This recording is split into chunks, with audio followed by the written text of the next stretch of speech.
देखिए अब जो हम लोग बात करने जा रहे हैं वो अणुभार या आणविक द्रव्यमान के बारे में या मॉलिक्यूलर वेट के बारे में बात करने जा रहे हैं। बड़ा ध्यान से समझने वाला टॉपिक है ये, क्योंकि अभी हम आप लोगों से इस पे काम करवाएंगे, तो ध्यान से समझिएगा। तो कोई भी जो अणुभार होता है किसी तत्व का, वो एक परमाणु के भार से संबंधित एक संख्या होती है। ठीक है, एक संख्या है कि उसका कितना भार होता है। ठीक है, उसे मॉलिक्यूलर वेट कहते हैं। और इसके अणुभार को हम कैसे लिखते हैं? ए से रिप्रेजेंट करते हैं। ए से मॉलिक्यूलर वेट जो होता है वो ए से। तो परमाणु कोई भी आपका जो परमाणु है उस परमाणु में लिखते कैसे हैं? आपको नीचे की तरफ तो आपका परमाणु क्रमांक लिख दिया जाता है। ठीक है, जिसे Z कहते हैं। मान लो कोई संख्या x है, कोई भी, मान लो सोडियम में नीचे की तरफ आप लोग परमाणु क्रमांक लिखा जाता है, ऊपर द्रव्यमान संख्या लिखी जाती है जिसे A से प्रदर्शित करते हैं, और वही उसका द्रव्यमान भी होता है, आणविक द्रव्यमान संख्या समझ लीजिए। ऐसे ही एक संख्या है, ठीक है, इस तरीके से लिखा जाता है। जैसे सोडियम का परमाणु क्रमांक होता है 11, और इसकी द्रव्यमान संख्या जो होती है वो 23।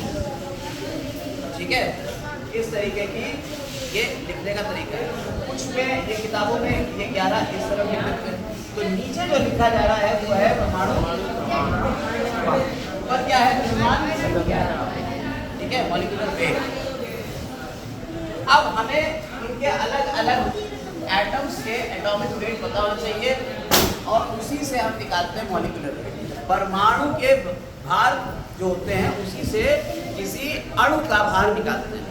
हमने आपको कई परमाणु के भार बताए थे, जैसे हमने आपको बताया था सोडियम का 23 हो गया। ठीक है, क्लोरीन का बताया था 35.5 हो गया। ऑक्सीजन का बताया था 16 हो गया।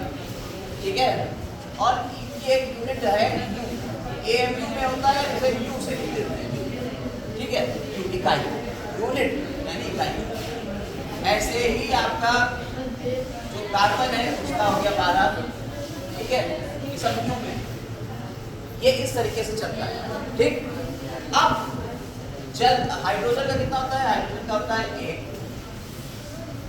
अब हमें क्या निकालना है? अणुभार। ये क्या है? परमाणु।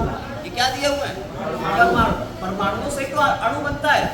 अब हम अणुभार देखें। जैसे मान लीजिए जल का अणुभार कितना होता है? जल का अणु कितना होता है? जल का अणुभार कितना है? कैसे निकालेंगे? तो जल का अणुभार निकालने के लिए क्या करते हैं? आपको पता है हाइड्रोजन के परमाणु यहाँ कितने हैं? 2 है। तो 2 का गुणा कर देंगे हाइड्रोजन एक परमाणु का भार कितना है? 1 प्लस, इसमें प्लस है। ऑक्सीजन कितने हैं? 1 है। कितना होता है इसका भार? 16। कितना हो जाएगा? 18 U। ये क्या हो गया? हाइड्रोजन, वाटर का यानी जल का परमाणु, अणुभार। अब परमाणु नहीं रहा ये, अब ये अणु हो गया। अब आगे देखते हैं एक और उदाहरण, HNO3। नाइट्रोजन का कितना होता है? 14 होता है। ये हमने आपको सारी चीजें पहले बताई हुई है, आपको याद करना है। अगर आप याद नहीं करोगे तो ऐसा ही रह जाएगा। इसका बनाने के लिए, इसका भार निकालेंगे, कैसे निकालेंगे? हाइड्रोजन का कितना है? 1। बीच में लगाएंगे प्लस। नाइट्रोजन का कितना है? 14। ऑक्सीजन कितने हैं? पहले तो ये देखिए कितने हैं? 3 गुणा ऑक्सीजन कितना होता है? 16। बताइए कितना होगा?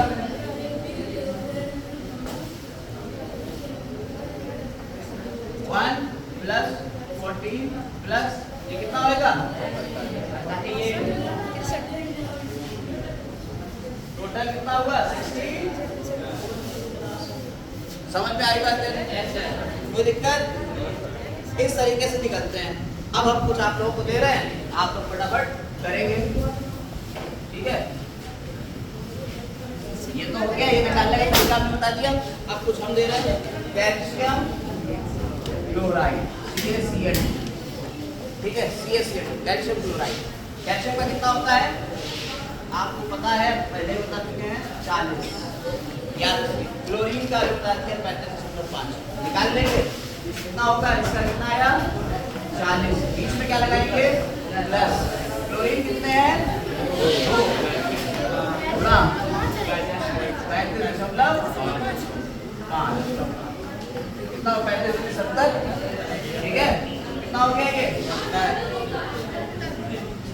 70 हो गया है।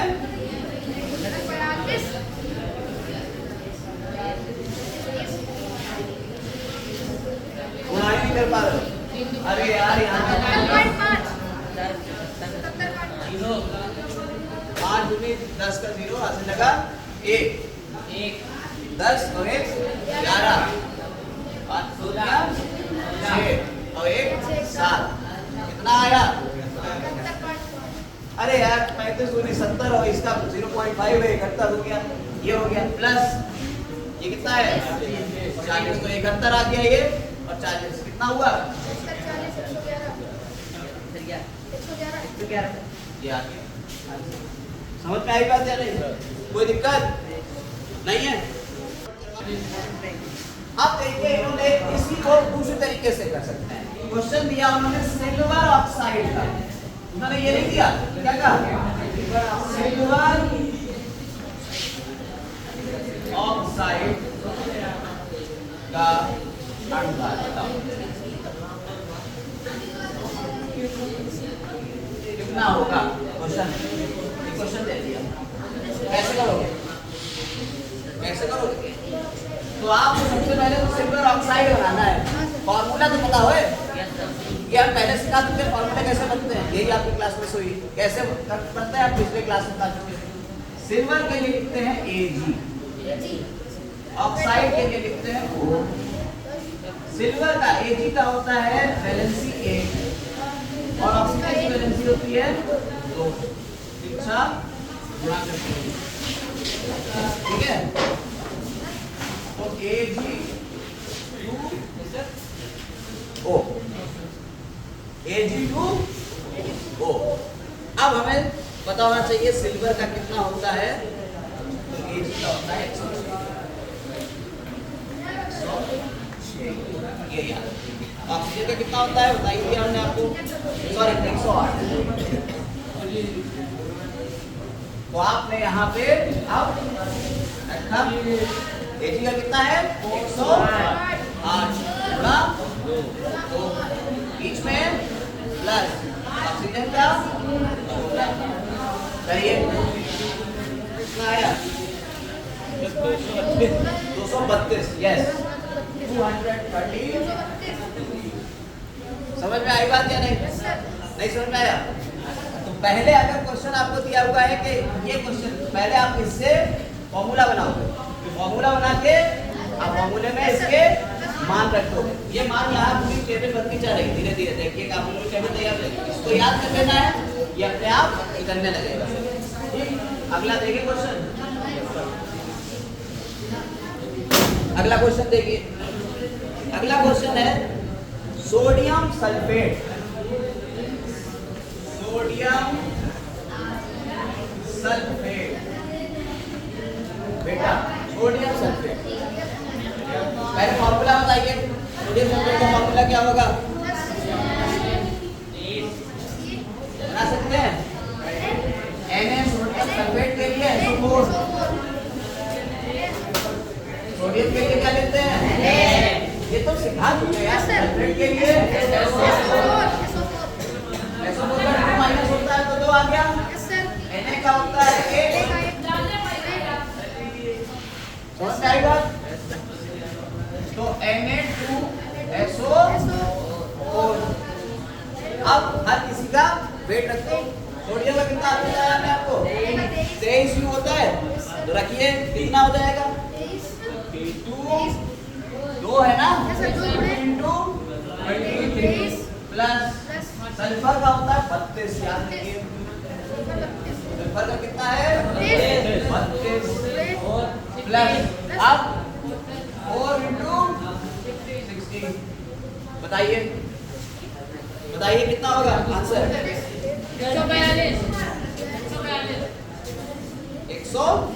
142, अरे 20 से ठीक है, अधिक आउट बेक होता है। अरे 142 क्लियर, कोई दिक्कत इसमें? अगला अगले आ जाए क्वेश्चन, पीछे से आइए। अगला क्वेश्चन सल्फ्यूरिक अम्ल। अगला क्वेश्चन है सल्फ्यूरिक अम्ल। बताइए सल्फ्यूरिक अम्ल का कितना होगा? पहले सल्फ्यूरिक अम्ल का फॉर्मूला पता होना चाहिए। H2SO4 होता है इसका फॉर्मूला, H2SO4 आप निकाल लेंगे। 1 प्लस सल्फर का 32 प्लस 4 का 16, निकाल दिया आंसर कितना आएगा? 98, यस 98। ठीक है, ऊपर वाला गलत है, ऊपर वाला गलत है, फॉर्मूला आंसर पूरा गलत है। 142 Na2SO4 का सही है। ठीक है, अगला आइए, अगला बताइए KClO3। अगला देखिए KClO3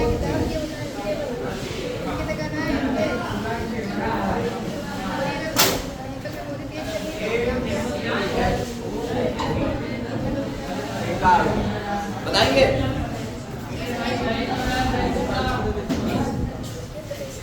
हाँ ये पोटेशियम होता है, ये क्या होता है? 39, ये हो गया 39,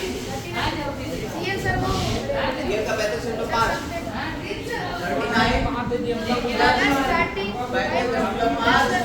प्लस 3 गुणा 16, निकालिए फटाफट।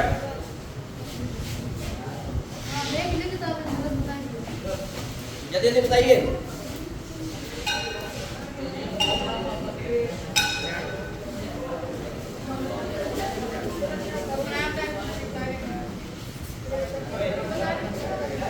ये इतना आया?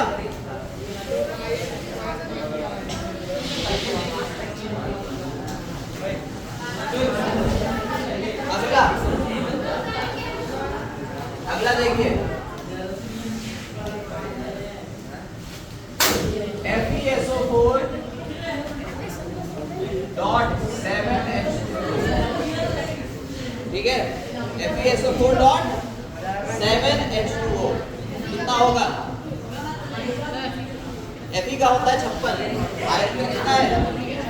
Fe मतलब आयरन का होता है 56, निकाल सकते हैं, बता सकते हैं 56 होता है। Fe मतलब आयरन 56 प्लस सल्फर का 32 प्लस 16 है 4, ये 4 प्लस 16 कर दो। अब देखिए ये H2O का सबसे पहले निकाला था 18 होता है, बताया था, प्लस 7 गुणा 18, निकाल के दिया आंसर फटाफट।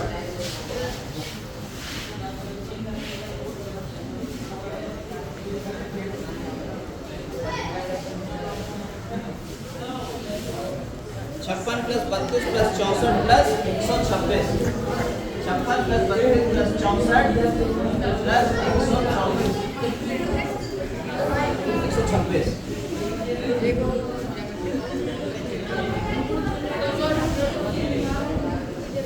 आया 278। ठीक है, समझ में आ गए कैसे निकलेंगे? अब कमेंट में डालिए, बाकी फॉर्मूले हम लिख रहे हैं यहाँ पे, आपको सबके बताना है। ठीक है, और सभी को इसमें कमेंट में डालना है। ठीक है, H2 का बताएंगे, O2 का बताएंगे, CO2 का बताएंगे, Cl2 का बताएंगे, ठीक है, CH4 का बताएंगे, एक C2H6 बताएंगे, ठीक है, NH3 बताएंगे, ठीक है, CH3OH, ये आपको सारे बताना है, ठीक। ऐसे ही एक और दे रहे हैं Zn, जिसमें Zn का कितना होता है 65। Zn का कितना होता है 65। ये हम आपको हिंट दे रहे हैं, बाकी आप आगे जोड़ के पूरा लिखेंगे। तो इन सबके आपको कमेंट में आंसर देना, ठीक। ये आपका काम, ठीक। इसके अलावा और भी है, वो बातें बाद में करेंगे। और लिख लीजिए सर, और लिख लीजिए S8 P4, ठीक है, C2H2, ठीक है।